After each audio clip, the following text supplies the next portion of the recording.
So viewers, अभी हम government of India act 1930 पढ़ेंगे, जो कि बहुत ही इम्पॉर्टेंट है। The act marked a single milestone towards a completely responsible government in India.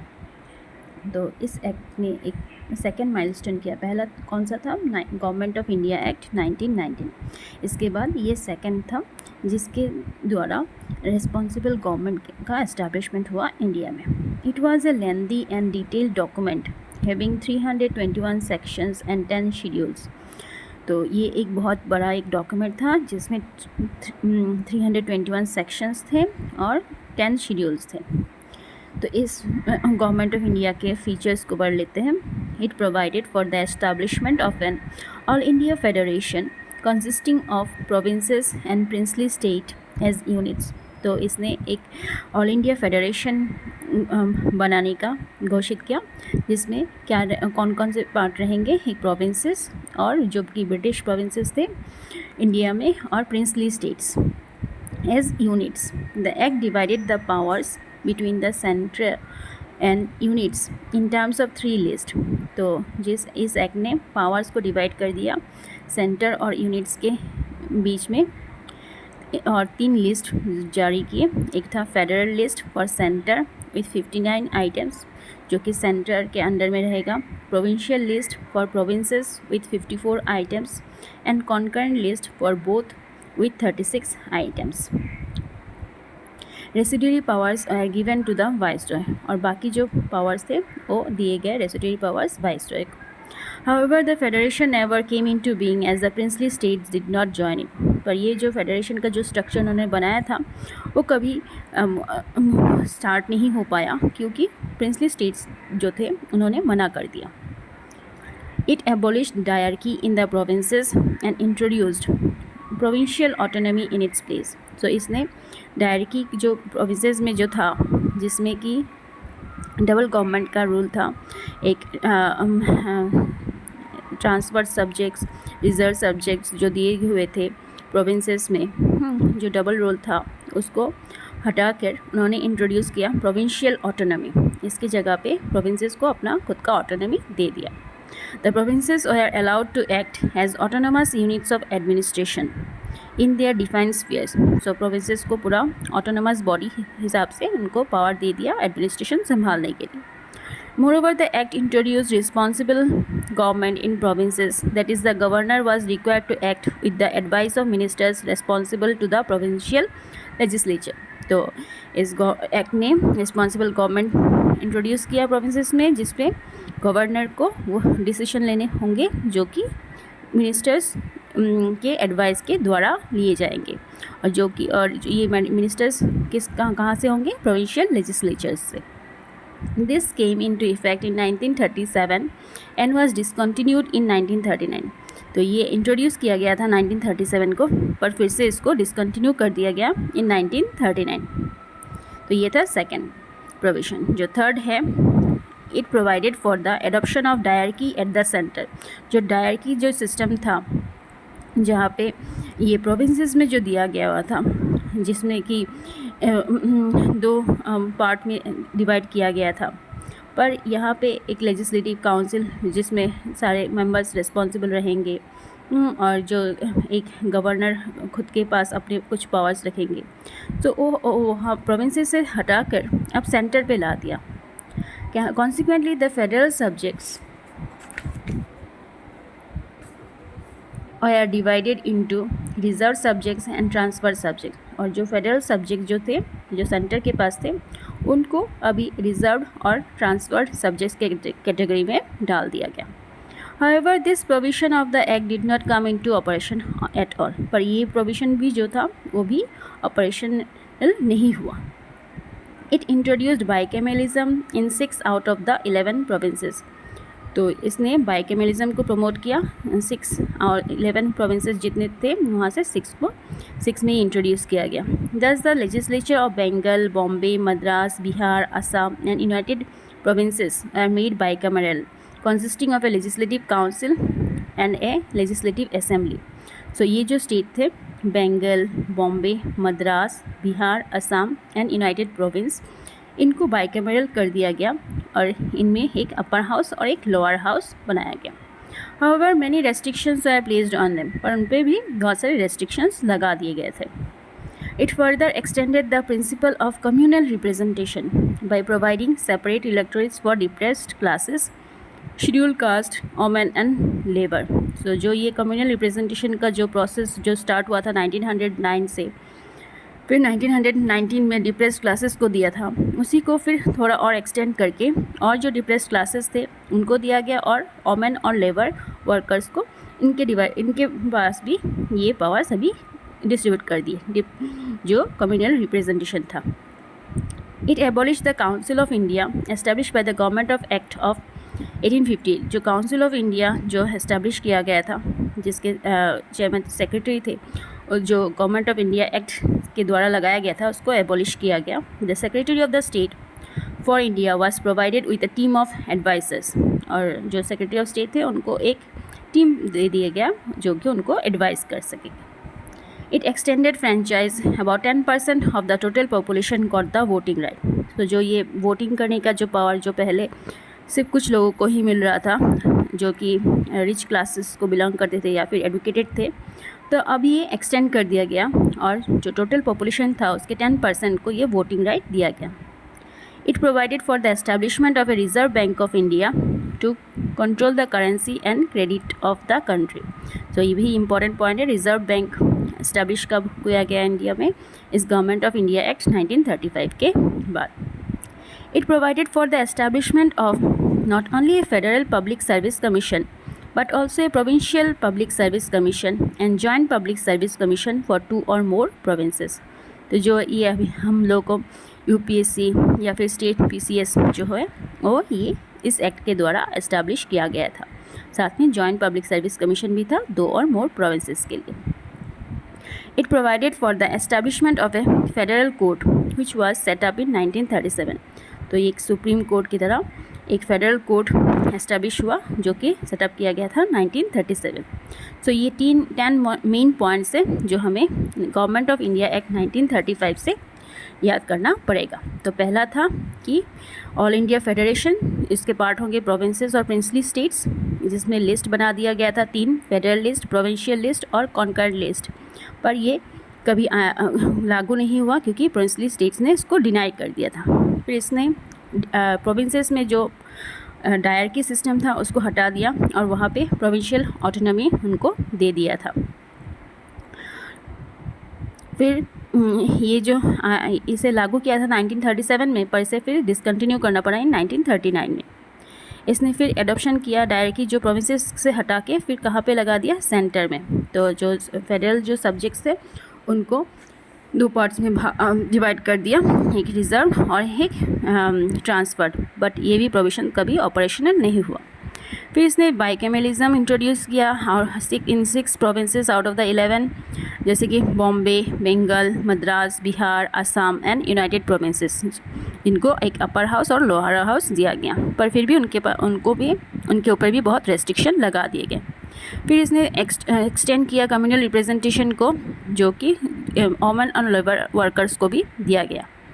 It abolished council of India. Council of India जो government of India act 1835 से establish किया गया था उसे हटा दिया गया और सेक्रेटरी ऑफ स्टेट को कुछ टीम मेंबर्स दे दिए एडवाइस करने के लिए। फ्रेंचाइज को एक्सटेंड किया गया, 10% ऑफ द टोटल पॉपुलेशन को वोटिंग राइट मिला। It provided for the establishment of a Reserve Bank of India. फिर इन्होंने एक federal public service commission, provincial public service commission और जॉइंट पब्लिक सर्विस कमीशन को भी सेटअप किया। फिर is provided for the establishment of A federal court which was setup in 1937। Federal court का भी स्थापित हुआ। तो ये थे important points government of India act 1935। इसके बाद आ जाता है इंडियन इंडिपेंडेंस एक्ट ऑफ 1947। तो ऑलमोस्ट 10 और 12 ईयर्स बाद हमें इंडिपेंडेंस मिल गया था, तो उसमें भी एक एक्ट बनाया गया था जो कि नाम था Indian independence act of 1947। On February 20, 1947, the British Parliament Clement Attlee declared that the British rule in India would end by June 30, 1948। तो ये पहले डिक्लेरेशन आया था कि जून 30 को 48 में ये ब्रिटिश रूल ख़त्म हो जाएगा. After which the power would be transfer to responsible Indian hands. तो ये ट्रांसफ़र ऑफ पावर हो जाएगा. This announcement was followed by the agitation by the Muslim League demanding partition of the country. ये अनाउंसमेंट किस वजह से आया था? क्योंकि मुस्लिम लीग बहुत डिमांड कर रहे थे क्योंकि पार्टीशन ऑफ इंडिया चाहिए, तो इसलिए. Again on June 3, 1947, the British government made it clear that any constitution framed by the Constituent Assembly of India formed in 1946 cannot apply to those part of the country which were unwilling to accept it. तो फिर से एक जून 1947 इन्होंने announce किया कि जो constituent assembly बनाया गया था हमारे इंडिया के कॉन्स्टिट्यूशन को बनाने के लिए, फाइनल फ्रेमवर्क बनाने के लिए, वो अप्लाई नहीं होगा उन जगहों पर जहाँ के लोग इसको एक्सेप्ट नहीं करते थे. On the same day June 3, 1947, Lord Mountbatten the viceroy of India put for the partition plan known as the Mountbatten plan. फिर माउंटबेटन जो थे उन्होंने, वो वाइसरॉय थे उस टाइम के, और उन्होंने पार्टीशन प्लान को अनाउंस किया, जो कि जिससे बोला गया Mountbatten plan. The plan was accepted by the Congress and the Muslim League. दोनों ने ही एक्सेप्ट किया. Immediate effect was given to the plan by enacting the Indian Independence Act. So ये जो Indian Independence Act था इसके द्वारा ही India का partition हुआ. तो फीचर्स ऑफ द एक्ट क्या थे पढ़ लेते हैं. It ended the British rule in India. British rule ख़त्म हो गया. And declare India as an independent and sovereign state from August 15, 1947. It provided for the partition of India and creation of two independent dominions of India and Pakistan with the right to secede from the British Commonwealth. तो दो part में India को divide कर दिया गया, India और पाकिस्तान, और उनको राइट दे दिया कि वो ब्रिटिश कॉमनवेल्थ से हट सकते हैं. It abolished the office of the Viceroy and provided for each dominion a Governor General. तो वाइसरॉय का ऑफिस को बंद कर दिया गया और दोनों रीजन के लिए एक गवर्नर जनरल को अपॉइंट किया, each dominion, who was to be appointed by the British king on the advice of the dominion cabinet. जो इसको अपॉइंट कौन करेंगे? ब्रिटिश किंग ही करेंगे, और एडवाइस जो डोमिनियन कैबिनेट होगा उससे. His Majesty's government in Britain was to have no responsibility with respect to the government of India or Pakistan. तो गवर्नमेंट ऑफ ब्रिटेन का इस गवर्नमेंट पे कोई रिस्पॉन्सिबिलिटी, गवर्नमेंट ऑफ इंडिया और पाकिस्तान में कोई रिस्पॉन्सिबिलिटी नहीं रहेगा इसके बाद से. It empowered the constituent assemblies of the two dominions to frame and adopt any constitution for their respective nations and to repeal any act of the British Parliament including the Independence Act itself. तो इसने constituent assembly को ये power दे दिया कि दोनों अपने constitution खुद से बनाए, और वो उस जो ब्रिटिश पार्लियामेंट एक्ट जो लाई थी इंडिपेंडेंस का, उसको भी वो रिपील कर सकते हैं अपने हिसाब से. It empowered the constituent assemblies of both the dominions to legislate for their respective territories till the new constitution were drafted and enforced. तो जब तक ये न्यू कॉन्स्टिट्यूशन तैयार ना हो जाए तब तक कॉन्स्टिट्यूएंट असेंबली के पास पावर रहेगा कि वो सारे रूल्स लागू कर सके अपने कॉन्स्टिट्यूशन, अपने एरिया में.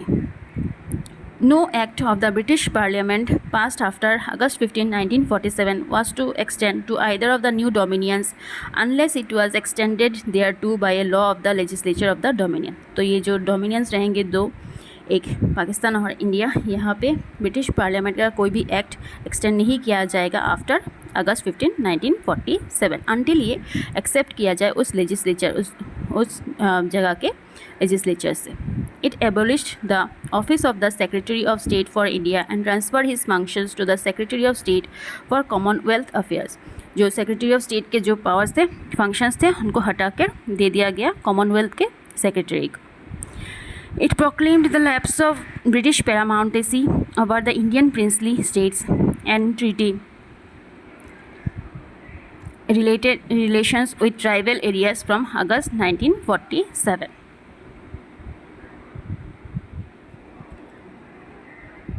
तो ब्रिटिश पैरामाउंसी जो था इंडियन प्रिंसली स्टेट से और treaty relations with tribal areas उनको भी हटा दिया गया. It granted freedom to the Indian princely states either to join Dominion of India or Dominion of Pakistan or remain independent. तो इनको ये फ्रीडम दे दिया कि वो खुद कोई सा भी डोमिनियन चूज़ कर सकते थे, इंडिया और पाकिस्तान, या फिर वो खुद इंडिपेंडेंट रह सकते थे. It provided for the governance of each of the dominions and provision of the by the Government of India Act of 1935. तो जो भी गवर्नमेंट का काम करेंगे वो ये गवर्नमेंट ऑफ एक्ट 1935 से के तहत ही होगा. Till the new constitution are free. The dominions were however authorised to make modification in the act. और उनको डोमिनियंस को पावर दिया गया कि वो उस एक्ट में मॉडिफिकेशन भी कर सकते थे. It deprived the British monarch of his right to veto bills or ask for reservation of certain bills for his approval. तो इससे पहले ब्रिटिश मोनार्क के पास पावर था कि कोई भी बिल वो वीटो कर सकते थे पर या फिर रिजर्वेशन के लिए रख सकते थे, पर अभी से ये लागू नहीं होगा. But this act was reserved for the Governor General. The Governor General would have full power to assent to any bill in the name of His Majesty. तो जो गवर्नर जनरल रहेंगे जो कि उसी डोमिनियन के चूज़न होंगे, उनके पास ये पूरा पावर था कि कोई भी बिल वो अपने पास वेटो कर सकते थे in the name of his majesty, means British crown के अंडर से. It designated the Governor General of India and the provincial governors as constitutional heads of the state. तो जो गवर्नर जनरल ऑफ इंडिया और provincial governors को constitution या फिर nominal head of the state बताया गया. They are made to act on the advice of the respective council of ministers in all matters. तो ये जो गवर्नर जनरल होंगे और जो प्रोविंसेस में जो गवर्नर होंगे वो किसके एडवाइस पे काम करेंगे? जो काउंसिल ऑफ मिनिस्टर्स होंगे उनके एडवाइस पे. It dropped the title of Emperor of India from the royal titles of the King of England. जो टाइटल उनको दिया गया था किंग ऑफ इंग्लैंड को, एम्परर ऑफ इंडिया, वो हटा दिया गया.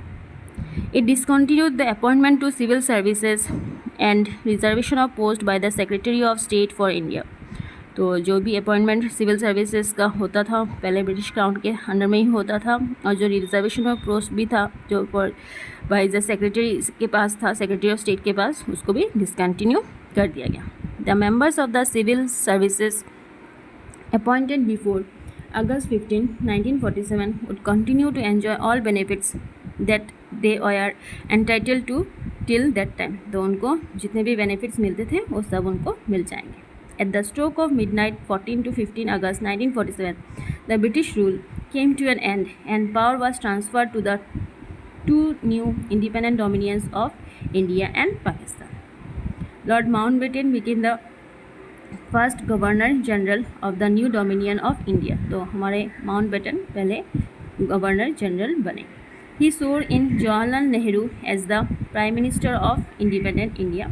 The constituent assembly of India formed in 1946 became the parliament of Indian dominion. जो कॉन्स्टिट्यूंट असेंबली जो तैयार किया गया था 46 में, वही इंडियन डोमिनियन का पार्लियामेंट घोषित किया गया. तो ये सब पॉइंट्स थे, around 30 points about Indian Independence Act of 1947. British rule को एंड कर दिया गया, पार्टीशन हो गया, फिर वाइसरॉय के ऑफिस को हटा दिया गया, कॉन्स्टिट्यूएंट असेंबलीज़ को पावर दिया गया कॉन्स्टिट्यूशन को बनाए, फिर कॉन्स्टिट्यूशन असेंबलीज़ को जो भी डोमिनियंस लेजिस्लेचर करने की ज़रूरत थी नया कॉन्स्टिट्यूशन बनाने के तक, वो खुद से कर सकते थे. ऑफिस ऑफ द सेक्रेटरी को एबोलिश कर दिया गया. ब्रिटिश पैरामाउंटेसी जो इंडियन प्रिंसली स्टेट्स में था उसे हटा दिया गया, और जो ट्रीटीज़ जो ट्राइबल एरियाज़ पे भी थे वो भी नहीं लागू होंगे. It granted freedom to Indian princely states and join the dominion of India और पाकिस्तान. तो प्रिंसली स्टेट्स के पास ये पावर था कि वो कोई सा भी डोमिनियन चूज़ कर सकते थे या फिर इंडिपेंडेंट रह सकते थे. फिर उसने ये किया कि governance of each of the dominions and provinces by कौन से कानून चलेंगे जो गवर्नमेंट ऑफ इंडिया एक्ट ने ऑफ 1935 से बनाया गया था, जब तक कि ना न्यू कॉन्स्टिट्यूशन लागू हो. It deprive the monarch of his right to. जो कोई भी ब्रिटिश मोनार्क कोई भी बिल अभी वो रिजर्व नहीं कर सकते थे, बस गवर्नर जनरल के पास ये भी तक ये पावर रहेगा.